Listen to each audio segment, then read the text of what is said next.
for any med levels or Ironmen that have the equipment unlocked, um, generally what has been found to be useful right now is to wear high defense, sure, but you still want to not slouch on your DPS. So I think the best is melee strength, top, but a Ring of Suffering maybe could be second best, or perhaps a spec weapon if you have a reason. So my recommendation is a full set of Guthans for Eclipse phase, and a full set of Daroks for both the Blood and Blue Moon. So the reason being, each boss is individually weak to a certain melee combat style. So the Eclipse boss is weak to stab, and I recommend Guthans because the attack speed of the spear, although weaker in general to maybe a Zamorakian spear, uh, there is a phase during the fight where you do damage based off of a mechanic where you look at him. And so you don't have to have a faster weapon to attack him during this phase. You just have to do the mechanic correctly. So by using the Guthan Spear, you can utilize the healing effect while also having a nice tanky gear. And then when you get to Blood and Blue, I believe full Darox is probably the best in slot for almost anyone. If you're not, if you don't have full Darox and you don't have full like Torva or Inquisitor, um, whatever the best thing you can find for crushes, whether it be Zombie Axe or Z Spear, perhaps, whatever you can manage. D Mace is just fine, right? So I should say, okay, so when you arrive here in Civis Illa Fortis Teleport, if you don't have this, it's almost the same thing as if you were to teleport from Varrock East Bank. So from Varrock East Bank, you can fly on Premio east of the bank there, outside of Varrock's walls to get here. That's how everyone is originally supposed to get to this place.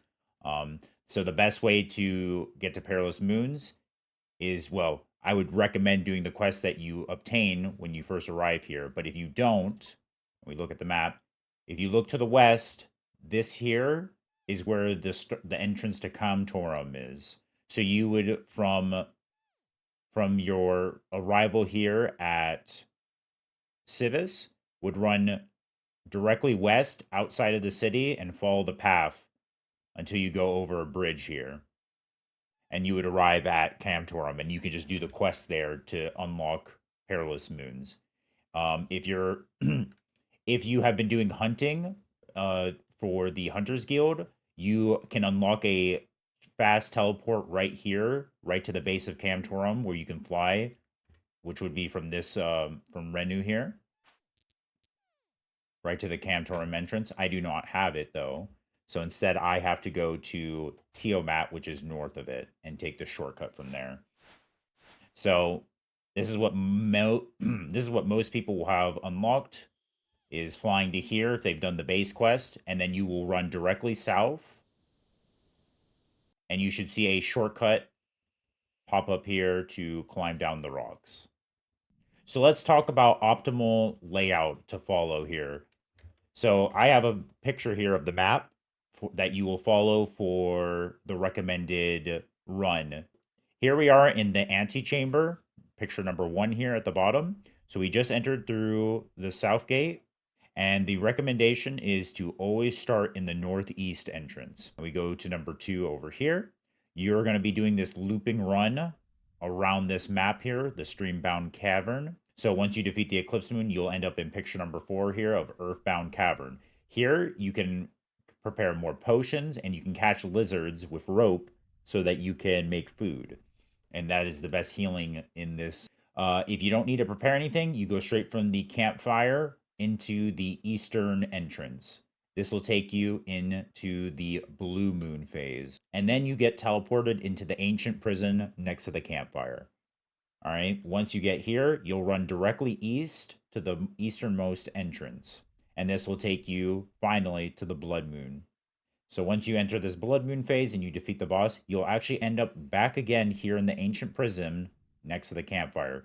From there, you would run straight south and go through the entrance at the farthest end of the corridor. Once you go through there, you'll end up in the Ancient Shrine, which is the reward room for this encounter. And you will, once you loot the chest, you can head north further. And if you head through that entrance at the north, you'll end up at picture number or at the number 10 here, which is back at the beginning of the Eclipse entrance. So you'll now be in the full game loop. I'm gonna prepare a just 2 doses of potion.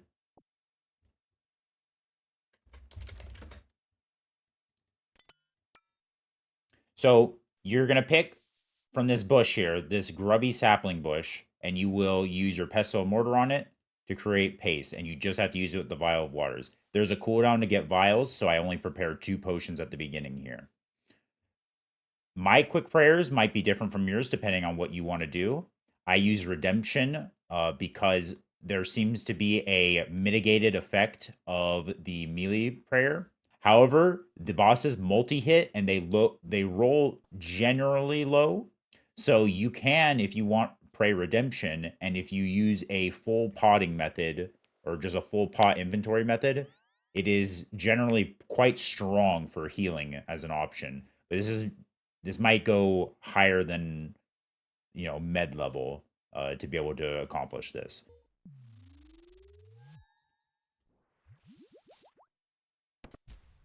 So with this boss, the Eclipse Moon, make sure you have your strongest stab weapon on. And as you see here from my tile, after he attacks twice here, he is going to summon a ball, a shield, basically, the moon shield, that you need to follow. It's just like Zuck's shield in that sense, where you need to follow behind it so you don't take damage.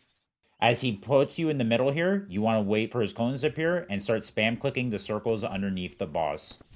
You need to spam click each one as they show up. So you'll start doing DPS here, and as you can see, Guthans, despite being a slower weapon, still attacks every single time in this phase. So this slower weapon is actually still just as good as having a Z-Spear in that regard. And it lets you heal fully. So you can't over-damage the boss, as you can see. So sometimes I let him just do free damage to me so that I can use my Darox set in the next room immediately. But that is up to you. So as we complete the first boss, we will show up here at this campfire. You can prepare more pots and stuff, and you can get your food. I usually get just a little emergency food. I prepare a little emergency food, but I use redemption method healing, so I usually just go for a full inventory of pots, pretty much. But here you can see, you can set up all these traps, you rustle the bush, and I catch just like 2 or 3 of the lizards.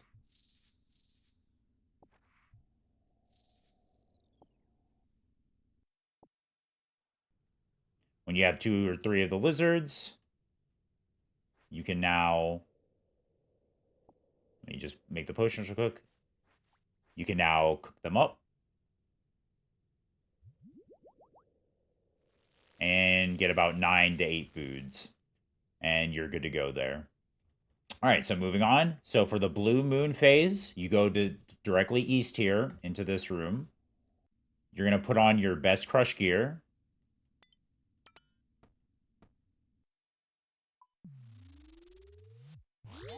I'm currently high health, so I'm trying to fight him with the new dual wield. So here, we're at weapon free start. So the boss is going to create these 3 ice areas, or icebergs, I guess. And you see one's glowing compared to the others. So that's the one you want to kick, because it takes your weapon away from you. So you can usually get 2 attacks him before you have to move from an AoE that's on the ground. Once you're done with that, move to the northeast here where it says Freeze End. That is the starting tile to DPS from. You can also tank damage here if you want for the DH. Up to you. Alright, so the boss has spawned. They will attack twice before the glyph moves. So attacked twice. Now we move. Attacked once. Attacked twice. And I'm going to attack twice here with this, and then I switch to the Darox, and I smack it as hard as I can. I also forgot to use a Granite Maul, but that's okay, because we want to show you the brazier. So, I run directly to the brazier. I don't care about getting hit by tornadoes because of the method I'm doing. I don't mind taking damage. If you do end up taking damage, though, your run energy will be turned off, as here. I can still continue running by pressing. I have my settings set up so that I invert my run, depending on when I press. For you, it would be control. I have it on a different button. But if your run gets turned off and you have the setting for inversion turned on, you will attack. You will attack with, or you will run the opposite of whatever you have turned on, basically. So when they turn off your run, I just hold down the button and I spam click. And then here you are outside the ancient prison. And for the Blood Moon, we will put on our best slash, which I accidentally had on for Blood Moon as well, which is an accident, but oh well. So when you come in here, have your slash ready. You go straight in. We're in a Jaguar phase. Oh, it just ended on Jaguar phase. Okay, cool. So here I'm a little high HP, so I'm going to attack him with my whip first. He attacks twice on this glyph. We move on. Yep. All right, so I'm a little late to attacking, so I'm going to attack once here, and I'm actually going to switch to my axe right away here. You can probably sneak in another whip hit. It just depends on how quickly you attack at the end of, or at the start of the phase, right? You'll just have to feel it out. So as you can see here, we had the blood rain start here. You want to end up over here at rain end and start attacking the boss again once the rain is done and he appears. So he's got one attack, two attack, and the new glyph starts. So here, I would attack once as I move to the next tile if I got it down correctly, and then I would attack again, and then I would switch to my axe and smack him, but I want to show the next phase. So here we see a Blood Jaguar on a glowing tile. And if you're watching, if you've ever done Tob before, you're doing the same mechanic as P2 Verzik, where you attack, and I didn't do it correctly there. You see I took damage from the Jaguar. You want to dodge this. But if you dodge too early, walking back one step, you will end up... let me actually show you. You'll end up taking damage to this blood on the ground. So you're trying to hit the Jaguar to hurt the boss, which in turn also heals you.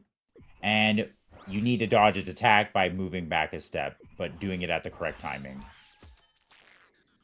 As you go through the runs here, you can also capture Moonlight Moths if you can, and that will help you also keep your prayer restored. You still want to be sipping Moonlight Potions frequently, just so that you can get the your combat potion enhancements. And yeah, hope you guys enjoyed. Thank you for watching.